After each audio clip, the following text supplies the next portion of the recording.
as I go. Just go ahead and raise your hand, and I'll answer as I go. All right, this is Gargantua and Pantagruel.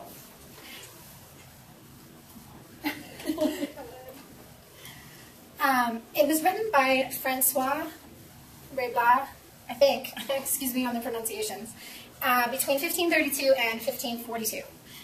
His first book that he wrote was Pantagruel. It was written under a pseudonym, Alcoy Fribras Nasir, an anagram of Francois Rabelais. Rabelais' father was a lawyer, so Rabelais was probably very educated. We don't know actually a whole lot of facts about the author himself, but the few that we do know are on here. He lived in a monastery for most of his life and left to study at universities. In 1532, he moved to Lyon. It was an intellectual center of France at the time. He himself was a Renaissance man. He practiced medicine while editing works for a local printer. He wrote pamphlets to criticize any kind of established authority.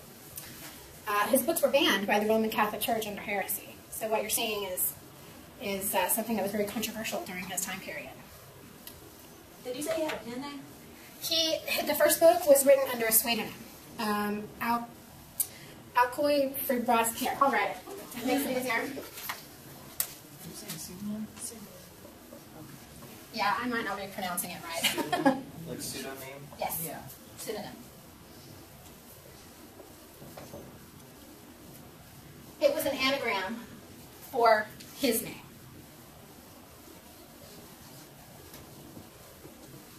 And that's how you spell it. That's very light. Can you spell that out loud? Alcoifribras-Nasir. Okay. And is this going to be on a PowerPoint on the website? Yes, it will be. She said she was going to post it onto the website. I also wrote an essay on it. I think she's going to be posting that as well, so you'll be able to go through and look for specific information. Renaissance actually means rebirth. This was the rebirth of the intellectual past, the Middle Ages. During the lifetime of Rabelais, Martin Luther, we've heard about him in class, he was actually working to reform the church at this time, during his lifetime. The humanist movement was actually widespread at this point. It was a great intellectual movement. Greek and Latin classics were believed to hold all the lessons that one needed for a moral life. So they were given a rebirth, as the Renaissance states. It was a return of worldly pleasures, unlike that of the Middle Ages. People were very, very tired of having to live by doctrine and a very structured life.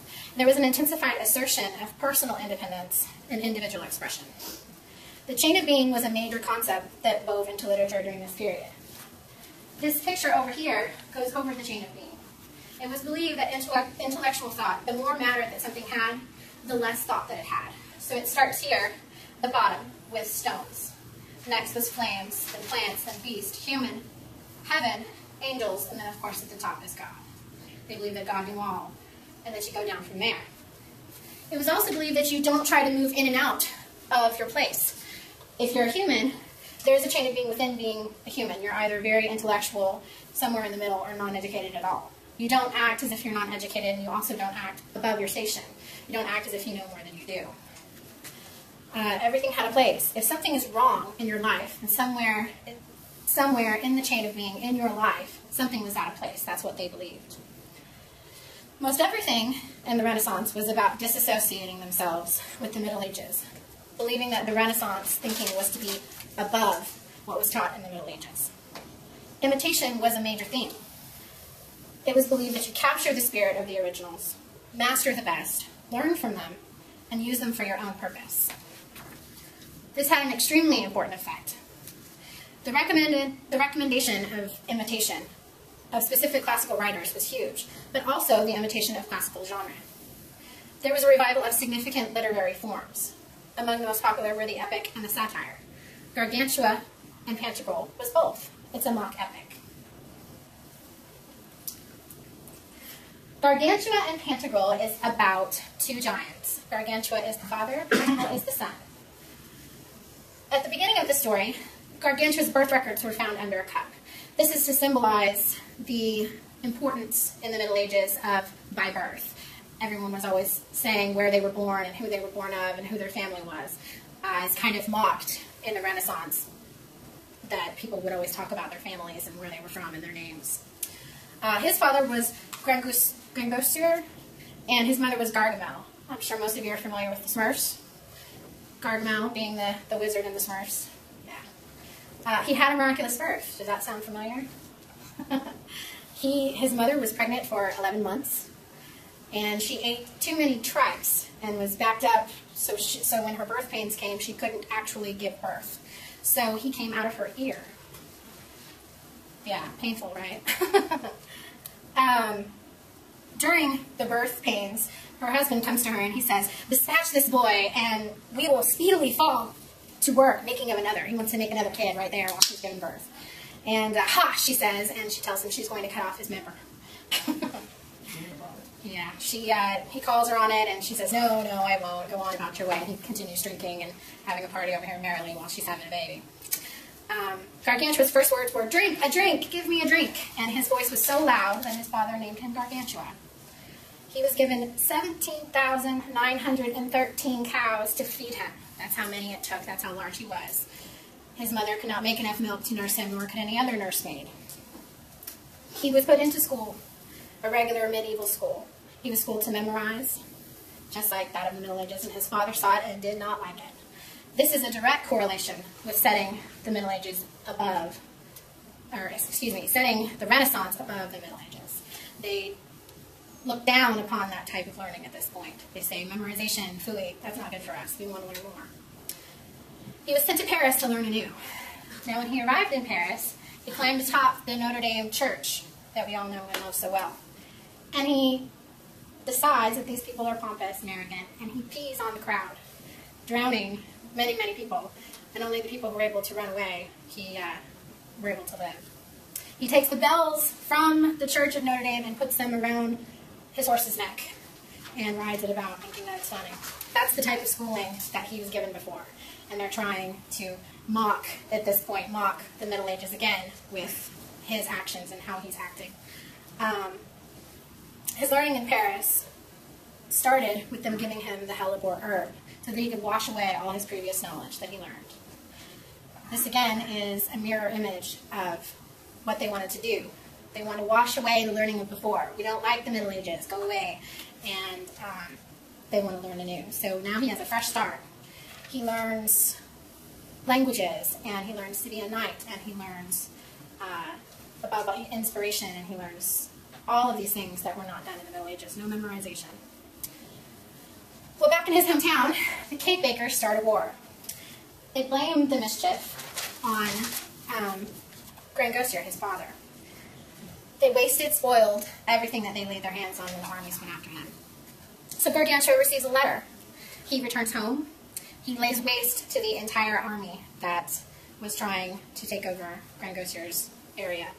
And he's so large that when they spit the cannonballs out and they caught in his hair, so he sits down to dinner and combs out his hair and there's cannonballs coming out everywhere. Then he proceeds to build the Abbey of Belle. The inscription set upon the gate, one of the verses, is, "Grace, honor, praise, delight. Here sojourn day and night. Sound bodies lined with good mind. Do here pursue with might. Grace, honor, praise, and delight."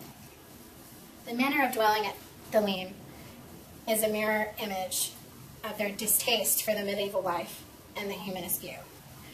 The only rule at Theleme is do what thou wilt. Do what thou wilt. So if they wanted to drink, they drank. If they wanted to eat, they ate. If they wanted to go play out merrily in the yard, they played. That's what they did.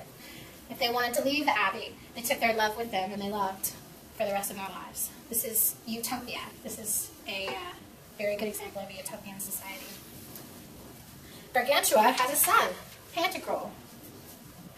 His birth records correlate with the medieval need to relate to birth. They go on and say how Gargantua was born from here and here and here and go on all the way back to where he started. Pantagruel was actually large enough to have cities living in his teeth. So there are cities and valleys and kingdoms all in his teeth. That's how large he is. And then sometimes he's not that large. So it's a very funny way of depicting him because sometimes he's huge and sometimes he's really small. He was also schooled in Paris, just like his father. And there's a letter from Gargantua to Pantagruel that bridges, it shows the bridges between the ages, between the Middle Ages and the Renaissance. The direct quote is, "The time then was not so proper and fit for learning as it is at present. Neither had I plenty of such good masters as thee hast had. For that time was darksome, obscured with clouds of ignorance, and savoring a little of the infelicity and calamity of the Goths, who have wherever they set footing destroyed all good literature." The theme of Pantagruel's life is essentially eat, drink, and be merry. Have fun. Do what thou wilt. Most of the books about Pantagruel are about his friend, Panus. Let's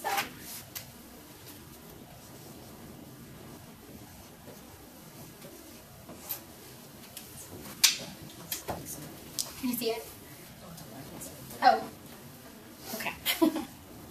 Panus was a spender. He got a job that paid him a lot of money, and before any of the money came in, he spent it all. He had a lot of fun in his life. So he decided to think about getting married. He wanted to get married, and he didn't know what to do. So he asked around. He said, "Should I get married?" And one says yes, one says no. Here's what you should do. Everything contradicted. So he decided to go on a quest. To figure out what he should do about marriage. He set out to find the oracle of the holy bottle. And the quest is an imitation of Odysseus' journey. You see many mockings of what Odysseus did. Many of the same adventures. They were the cause of Ding Dong and his sheep to drown in the sea, similar to Polyphemus and his sheep on his island. There was a great storm, like that of Agamemnon. The island of the Rausch people ate and drank nothing but wind, similar to the lotus flower on the island of the lotus. And a monster, Phaestor, was a huge whirlpool like that of Charybdis. So they pulled into the imitation. They pulled the imitation in, pulled out what they liked, and made their own mock journey. Very funny if you were to read through it. It's very funny. During the adventures, they directly poke at the church, because it is during the Reformation. One of the chapters is entitled, "How by virtue of the Decretals, gold is suddenly drawn out of France and into Rome." At the end of their adventures, they find the bottle, of course. It speaks a word. The word is drink. They look it up in a silver book. It means to drink. Of course it means to drink.